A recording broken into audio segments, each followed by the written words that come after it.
Selamat berjumpa kembali di channel Obaja Borneo 128.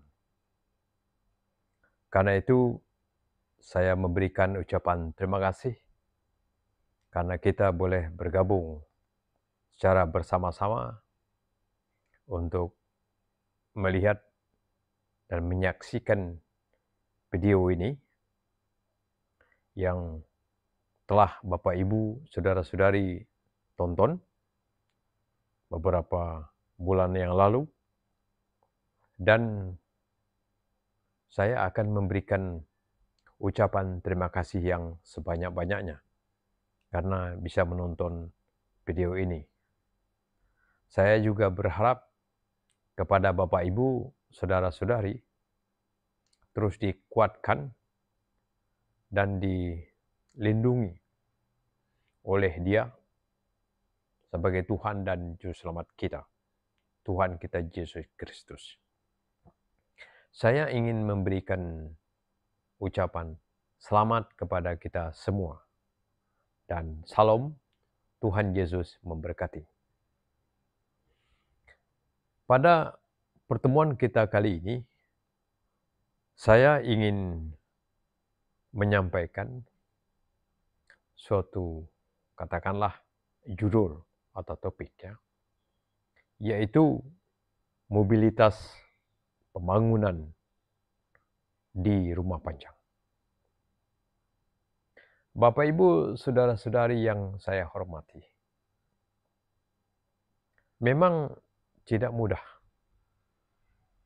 melakukan pembangunan di rumah panjang atau mengerahkan, memobilisasi pembangunan di rumah panjang.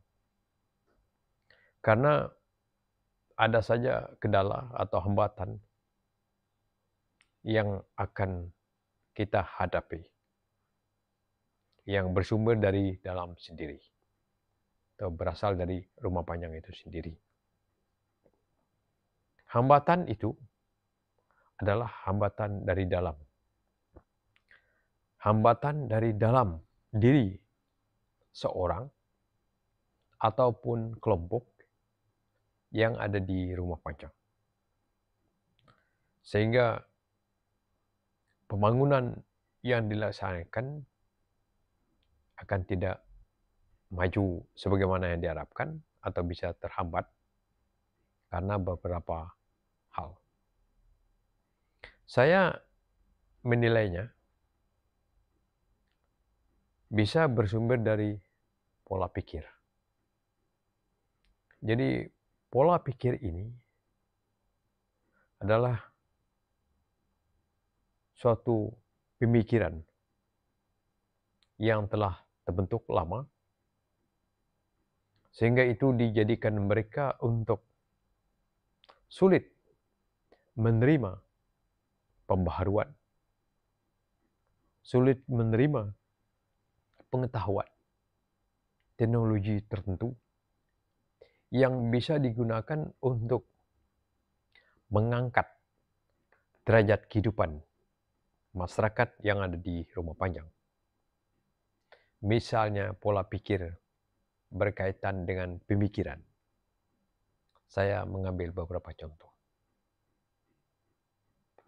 Bagi anak perempuan, dulu,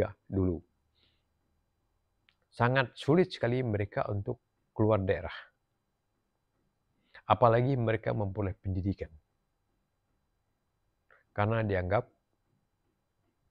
perempuan atau anak perempuan adalah bertugas untuk membantu kegiatan-kegiatan atau pekerjaan-pekerjaan yang ada di rumah tangga. Misalnya mereka hanya dikhususkan untuk memasak, untuk menyuci, untuk mencari sayur-sayuran yang bisa mereka kerjakan. Dan menyediakan makanan tertentu, atau menyiapkan makanan yang siap sedia untuk dikonsumsi atau untuk disantap apakah pagi hari, siang hari, atau malam hari. Kegiatan menyuci juga itu dilakukan oleh kaum perempuan, anak-anak perempuan. Menyuci pakaian, menyuci piring, atau menyuci yang lain. Atau membersihkan rumah. Ini dulu ya, mungkin sekarang bisa berubah. Kita harap sekarang sudah mulai berubah, dan sekarang mesti berubah. Karena mau perempuan, mau laki-laki, dalam hal pendidikan, dalam hal keterampilan, mereka harus memperolehnya secara baik dan proporsional. Sebab itu akan menentukan kemajuan generasi di masa yang akan datang. Jadi pola pikir seperti ini itu akan menghambat pembangunan. Apabila dilihat kalau perempuan tidak diberikan pendidikan yang memadai, keterampilan yang memadai, maka mereka akan mengalami kesulitan di masa yang akan datang. Mereka tidak cukup pengetahuan, mereka tidak cukup keterampilan. Dan mungkin karena mereka tidak keluar, hanya tinggal di rumah panjang, hanya pergi ke ladang atau mencari sayur-sayuran yang di dekat di sekitar rumah-rumah mereka, mereka akan kekurangan dalam hal berhubungan. Mereka tidak mendapatkan informasi cukup. Sehingga pemikiran mereka juga semakin lama semakin tidak berkembang. Jadi pola pikir seperti ini mesti ditepis. Itu yang pertama. Yang kedua, pemikiran atau pola pikir yang dulu bersangkut paut dengan mungkin ini adat atau tata cara, yaitu di bidang pertanian atau pertanian. Dulu kita mendengar dari orang-orang tua bahwa mengetam itu tidak boleh memotong batangnya, menebas batangnya dengan parang atau dengan apapun. Sehingga hanya cukup menggunakan anai-anai, ketam. Bahasa kampung itu ketam, anai-anai. Dan begitu lama mendapatkan padinya menggunakan ketam, pasti akan lambat. Jadi mungkin itu adat istiadat mereka sehingga membentuk pola pikir mereka untuk mendapatkan atau mengetam padi, mereka hanya menggunakan anai, tidak boleh menggunakan mesin pemotong misalnya, biar lebih cepat. Nah, dari kedua contoh-contoh seperti ini, kita saksikan atau saya menyampaikan bahwa tidak terlalu mudahlah untuk membangun suatu desa, membangun suatu masyarakat di rumah panjang.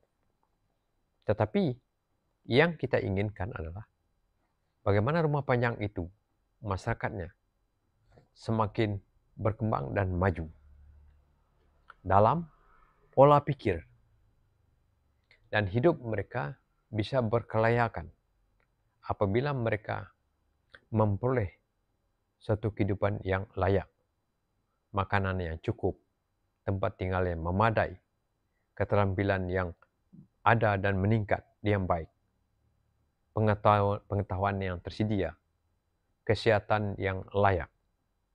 Kita ingin seperti itu, hidup di rumah panjang. Hubungan kemasyarakatan di dalam rumah tangga, dalam satu rumah panjang itu semakin baik dan terikat dengan ikatan batin yang sesungguhnya, saling menguatkan dan mengasihi. Nah, karena itu untuk memobilisasi mereka di rumah panjang itu, saya akan kemukakan beberapa hal yang perlu diperhatikan yang ada di rumah panjang. Jadi rumah panjang ini, dia adalah, saya menyebutnya sebagai satu organisasi. Di dalam organisasi itu ada pejabatnya atau ada pemimpinnya. Di dalam rumah panjang itu, masyarakat rumah panjang itu, mereka memiliki wilayah. Dalam bahasa daerah itu menua wilayah.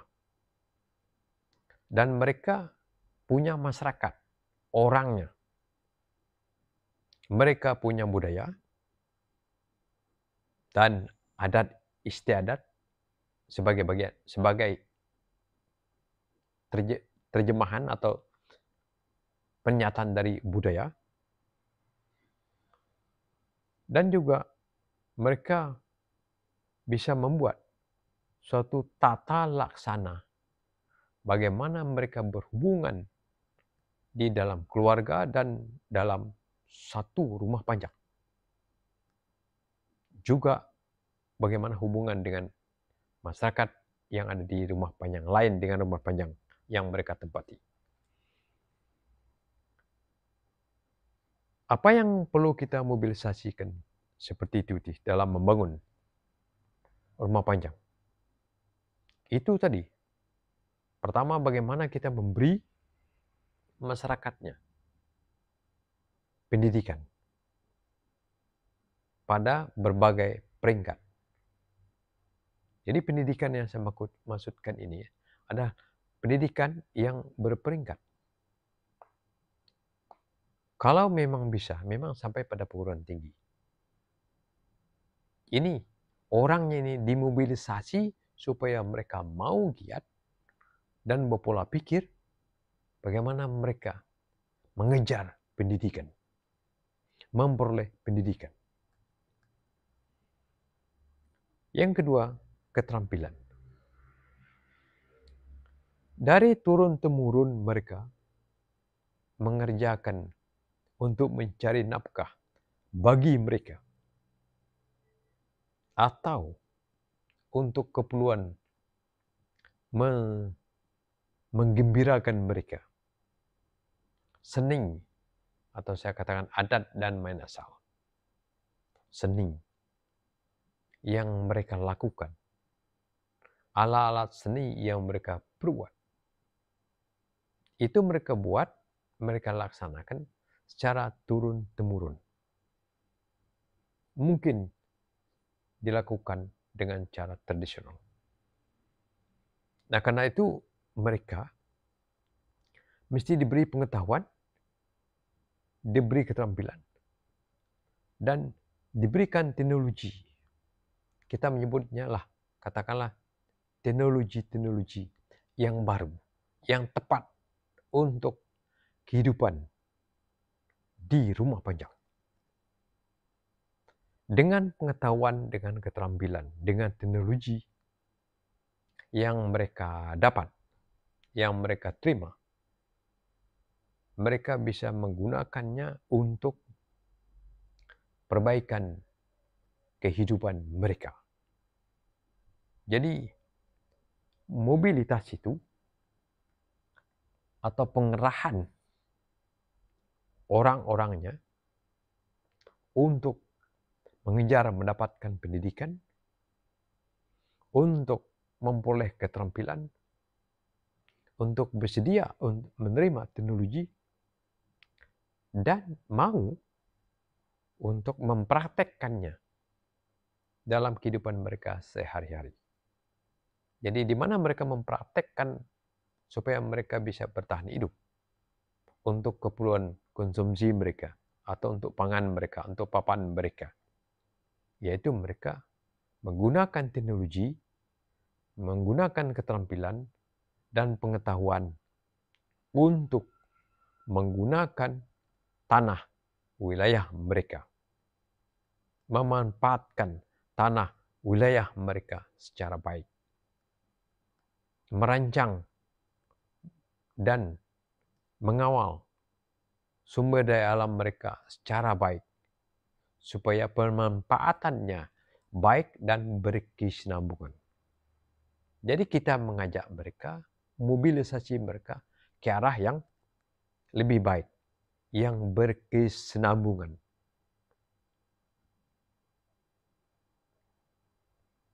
Kita menyaksikan sekarang, atau pada saat sekarang, seperti saya kemukakan terdahulu, bahwa di rumah panjang itu ada peradabannya. Ada peradabannya. dewasa ini kita bisa membagi peradaban di rumah panjang itu ada 3. Semestinya saya pernah kemukakan terdahulu, mungkin beberapa minggu terdahulu. Jadi peradaban atau daerah mereka itu, wilayah mereka. Daerah pertama atau peradaban yang pertama itu adalah peradaban yang mereka sendiri murni, bersandarkan atas adat mereka sendiri secara turun-temurun. Hubungan mereka berdasarkan tata laksana atau atas adat istiadat mereka sendiri.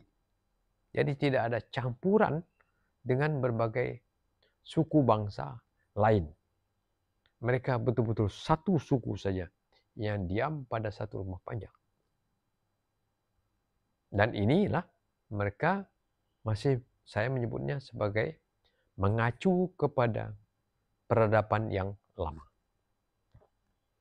Jadi peradaban yang lama itu mereka memegang sendiri adat istiadatnya sendiri, budayanya sendiri. Jadi ini peradaban yang lama. Apakah dia bisa berubah kepada peradaban yang baru? Bisa. Apakah segala sesuatu itu bisa diperbaharui?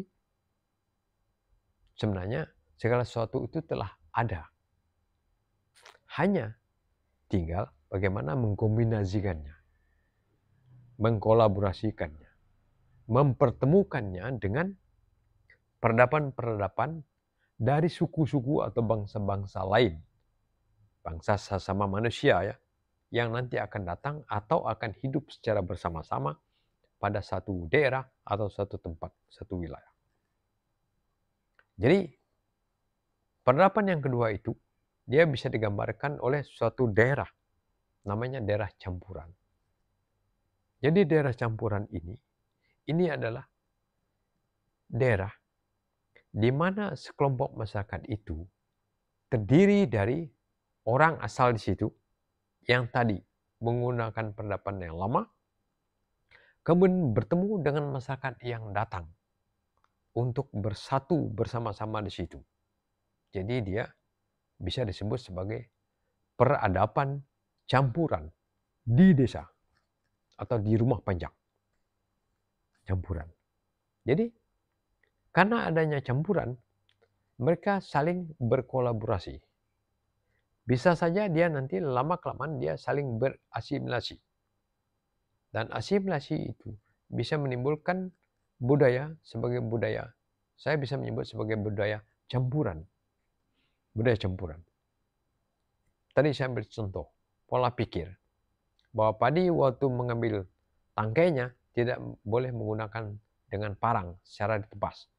Tapi mungkin ada orang yang datang baru yang bisa cepat menggunakan pakai tebas. Dia bisa.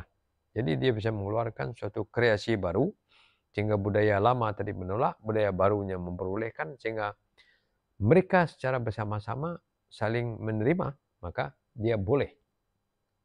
Ini bisa disebut sebagai campuran. Daerah campuran. Dan yang terakhir adalah daerah yang memang betul-betul baru. Wilayah yang betul-betul baru. Yang sama-sama datang ke suatu daerah itu, suatu wilayah itu, mereka bersatu padu, membentuk organisasi, mempunyai tujuan yang sama untuk mengangkat harkat dan martabat mereka. Dan dari masing-masing asal mereka memiliki latar belakang yang berbeda-beda. Tapi mereka bisa bertemu pada wilayah yang baru, sehingga mereka bisa berkolaborasi secara bersama-sama, bersatu padu, mengikat antara satu dengan yang lainnya, sehingga mereka bisa memperoleh kehidupan yang lebih baik atau memperoleh penghasilan yang lebih baik. Nah, karena itu mobilisasi pembangunan di rumah panjang akan lebih mudah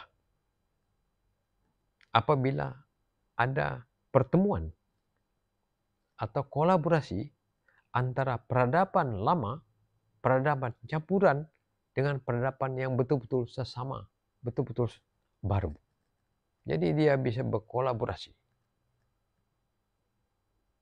untuk mengangkat harkat martabat mereka. Jadi dengan kata lain, mobilitasnya lebih mudah. Karena pemikiran, pola pikir, pengalaman, pengetahuan, teknologi bisa lebih cepat datang atau dibawa oleh orang-orang yang tadi menyebut sebagai orang-orang baru di situ. Sehingga orang-orang lama bisa menerima teknologi yang baru. Saya akan mengambil beberapa katakanlah tadi preambil atau bagian ya daripada suatu komunitas masyarakat tadi. Di sana tadi kita tahu bahwa di Rumah Panjang itu mereka memiliki wilayah, mereka ada namanya masyarakat, mereka ada punya namanya lembaga, kelembagaan mereka ada namanya pejabat atau pemimpin, dan mereka punya adat istiadat atau tata laksana kehidupan mereka, dan mereka punya kuasa dalam wilayah mereka. Saya akan bicara tentang bagaimana memobilisasi wilayah atau hal harta tanah, baik di atas tanah, di dalam tanah, dan di dalam tanah. Atas tanah artinya itu udara, di atas tanah itu tadi ya di tanah, di atas tanah. Bisa juga dia bentuk tanaman, tumbuh-tumbuhan, air, dan di dalam tanah bisa hasil-hasil apa yang ada tertera di dalam tanah. Bagaimana supaya mereka bisa memobilisasi tanah dan wilayah mereka? Kalau kita melihat dari segi aturan-aturan tertentu yang ada di Indonesia, walaupun aturan itu adalah dibentuk dari aturan-aturan yang dimiliki oleh masyarakat sebelum negara itu terbentuk. Jadi makanya tadi kalau kita membuat undang-undang, aturan, dia mesti berdasarkan bangsa bersangkutan. Ciri khas bangsa bersangkutan. Orang membuat undang-undang berdasarkan historis. Makanya kalau historis berarti sejarah bangsa bersangkutan. Kalau filosofinya pemikiran dari bangsa bersangkutan. Kalau sosiologinya itu, ya pasti bagaimana kemasyarakatan hubungan, ikatan masyarakat bersangkutan. Nah itu mesti ditimbang dalam memobilisasi wilayah dan tanah. Di Rumah Panjang, yang perlu dimobilisasi adalah bagaimana lahan mereka itu dikerahkan untuk kehidupan mereka yang lebih baik. Lahan itu, bagaimana dia? Mesti diakui, bukan? Walaupun dia sudah diakui. Nah ini bersangkut paut dengan undang-undang agraria.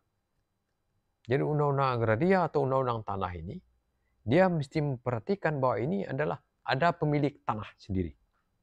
Pemilik wilayah itu sendiri. Mereka yang punya itu. Jadi undang-undang agraria, dia mengatur bagaimana kepemilikan tanah yang dimiliki oleh orang asal yang mereka punya. Dan bagaimana menggunakannya secara baik untuk kemakmuran secara bersama-sama. Kalau kita bicara untuk kemakmuran secara bersama-sama, dia diatur juga untuk kemakmuran bagi bersama. Diatur. Jadi jangan sampai pemilik lahan tidak punya lahan. Pemilik lahan seperti penumpang. Dia menjadi seperti pengemis. Menumpang di lahan sendiri. Nah, kedudukan undang-undang yang berkaitan dengan tanah, dia memberikan porsi tertentu, kedudukan tertentu, orang yang memiliki tanah pada wilayah mereka. Pada wilayah mereka. Itu dulu. Baru untuk kepentingan bersama seperti apa? untuk keperluan pendidikan, kesehatan, ekonomi, pertahanan keamanan, dan juga untuk keperluan pelatihan. Boleh menggunakan tanah, bisa. Itu dengan cara musyawarah dan mufakat. Kemudian kita menyaksikan sendiri. Mungkin sekarang banyak cara untuk memajukan di rumah panjang dalam menggunakan tanah. Dalam hal penggunaan tanah. Tapi kita melihat bagaimana posisi mereka di tanah mereka. Bagaimana peringkat kehidupan mereka di tanah mereka. Apakah mereka masih kesulitan dalam hal memperoleh makan? Katakan pangan mereka, pada tanahnya sudah digunakan. Atau mereka bisa berkolaborasi dengan berbagai pihak, seperti saya kemukakan tadi, apakah pemerintah daerah, pemerintah desa, atau pemerintah pusat, atau dengan sektor swasta. Tapi ini diatur dengan baik. Karena rupanya, nyatanya di rumah panjang, mereka hanya memiliki tanah wilayah. Sampai seberapa jauh mereka memiliki pengetahuan dan keterampilan, teknologi, kemampuan mengorganisasi, kepengusahaannya, berapa jauh? Ini mesti dilihat kembali. Supaya nanti apabila diketahui daripada titik-titik ini tadi, poin-poinnya tertentu, dia bisa dikolaborasikan secara bersama-sama dengan pemerintah daerah, pemerintah pusat, pemerintah desa, dan pihak swasta. Didekatkan antara satu dengan yang lainnya, berkolaborasi. Dan didukung dengan teknologi yang memadai.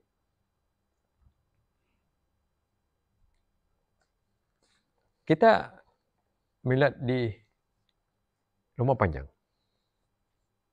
Tadi saya bicara tentang kelembagaan atau struktur adat mereka.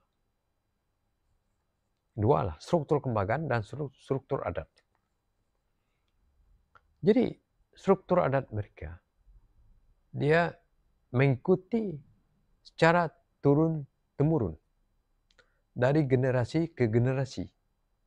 Jadi dengan kata lain, mereka mencontoh adat istiadat yang diterapkan oleh pendahulu mereka.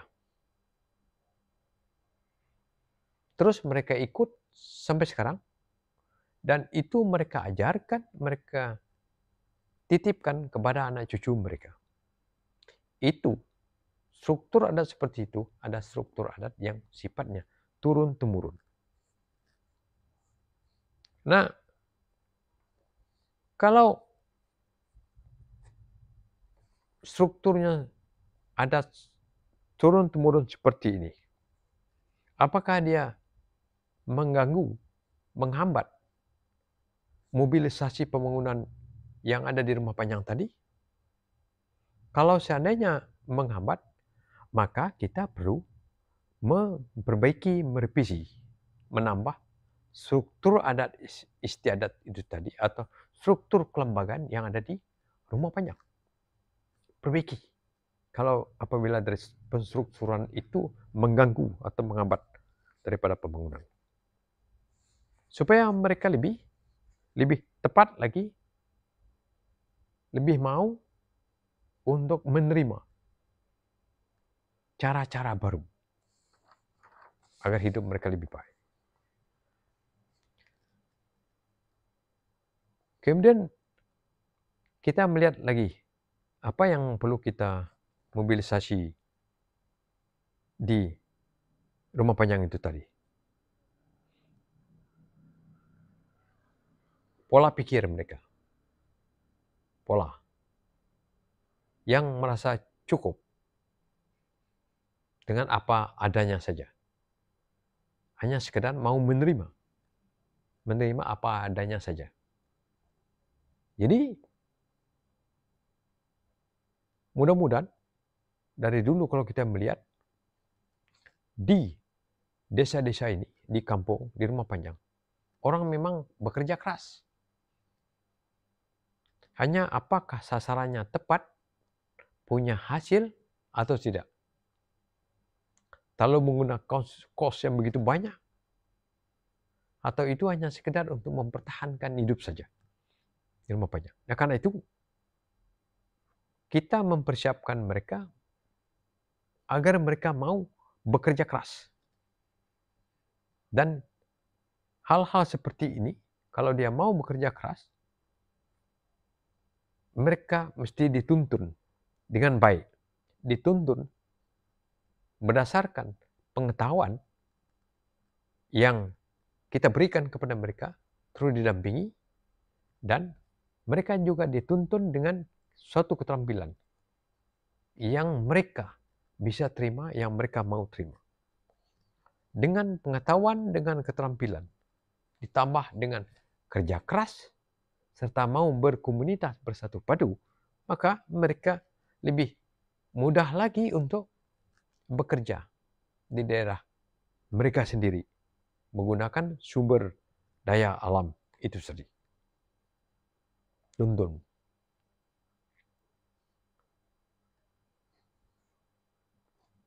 Kalau kita bicara tentang kolaborasi, berarti apa yang perlu kita kerahkan adalah mengenai kelembagaan dia. Kalau kita masuk menuju kepada kelembagaan usaha, berarti di rumah panjang itu ada suatu kelembagaan atau suatu kelompok yang bergerak di bidang usaha tertentu, dipertemukan dengan para pengusaha atau badan usaha lain yang telah berpengalaman, yang telah mampu, yang telah bisa. Pertemukan mereka, dan pemerintah daerah bisa memfasilitasinya, atau pemerintah desa kalau bisa fasilitasi, supaya mereka bertemu. Pengalaman telah ada bagi entrepreneur yang sudah pengalaman, dan ditemukan dengan badan usaha masyarakat yang ada di rumah panjang. Katakan minim pengalaman atau kurang pengalaman. Mereka ada pengalaman, tapi mereka perlu dibantu dengan pengalaman. Ini bagi rumah panjang yang belum berpengalaman atau kurang pengalaman ya. Kalau yang sudah pengalaman, jangan marah. Jangan marah kalau sudah pengalaman. Oh, kami sudah pengalaman. Menghina. Tidak. Karena pengalaman, tidak pengalaman itu dia mesti siap sedia untuk berkolaborasi. Bagaimanapun minda kita ini, dia mesti dibuka.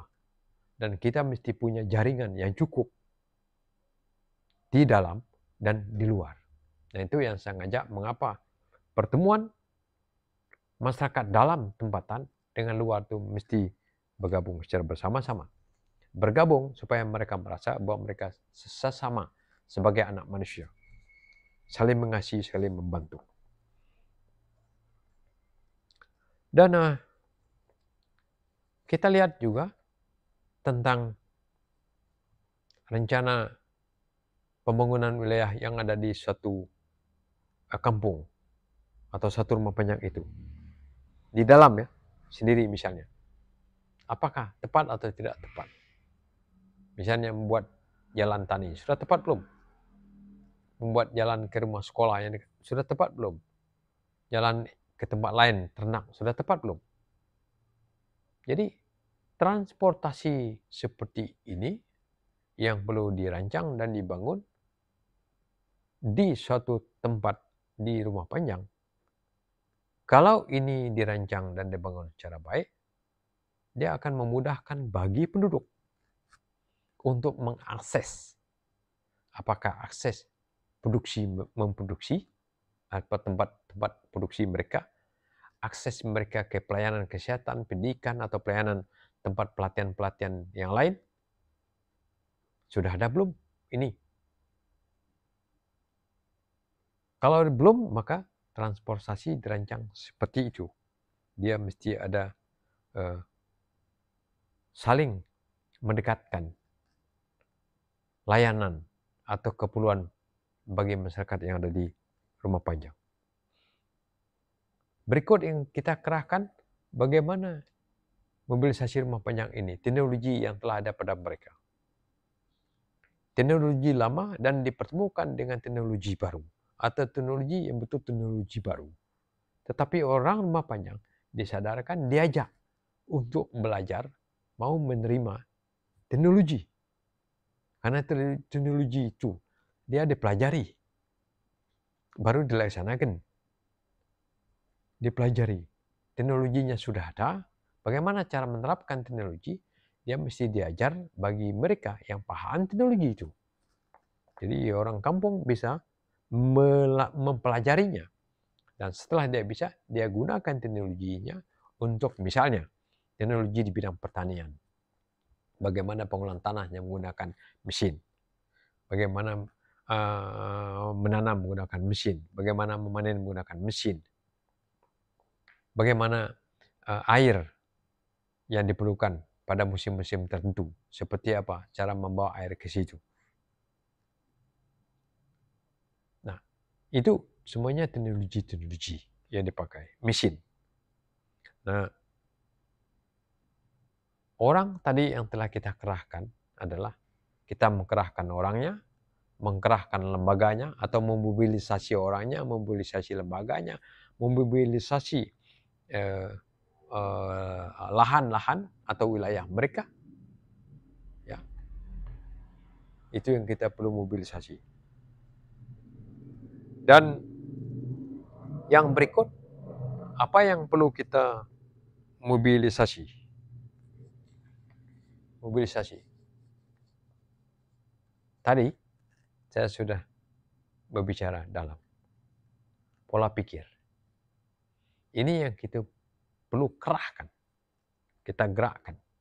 Karena mereka telah memiliki pola pikir yang lama, dan dipertemukan dengan pola pikir yang baru. Sebenarnya sama-sama lama, tidak ada yang baru. Karena apa yang ada di bawah kolom langit ini, apa yang ada di bawah kolong langit ini, tidak ada yang baru. Semuanya lama. Jadi, maka saya menyebut yang lama itu adalah turun-temurun. Turun-temurun. Itu turun-temurun. Bukan lama. Kemudian yang kreasi ini, bolehlah itu disebut sebagai yang baru. Dia di-create, dikreasi, baru. Tapi yang lama itu, apakah dia bisa baru? Bisa baru kalau dia di-create. Bisa baru. Jadi, mobilisasi pola pikir ini tadi adalah bagaimana kita mengkerahkan pola pikir mereka dalam satu kesatuan secara bersama-sama untuk mengangkat pembangunan di Rumah Panjang, sehingga masyarakatnya bisa memiliki pola pikir yang baik, yang maju. Yang saya maksudkan maju ini adalah dalam hal utama menyembah Tuhan, menghormati Tuhan, dan melayani sesama. Ngindu kita menjia. Jadi kita benar-benar diperbaharui apabila kita telah atau bisa meneladani Tuhan kita sendiri. Jadi macam saya meneladani Tuhan Yesus Kristus sebagai Tuhan dan Juru Selamat saya. Baru kita bisa disebut sebagai yang baru. Artinya apa kehidupan yang baru? Adalah kehidupan kita yang telah terbebas dari dosa dan kesalahan. Dan kita bisa hidup damai sejahtera dalam naungan kasih Tuhan kita, Yesus Kristus. Dan kita memperoleh kehidupan yang kekal. Berarti semua mobilisasi yang saya sebut tadi, yang ada di rumah pajak, adalah mobilisasi untuk keperluan meninggikan nama Tuhan kita Yesus Kristus dan untuk melayani kita sesama anak manusia. Nah, dengan demikian, hidup kita terus berada dalam damai sejahtera. Gayu guru nguan mua. Demikian, terima kasih. Saya memberikan ucapan selamat kepada kita semua. Di masa-masa yang akan datang, kita bisa bertemu kembali. Salam, Tuhan Yesus memberkati. Terima kasih.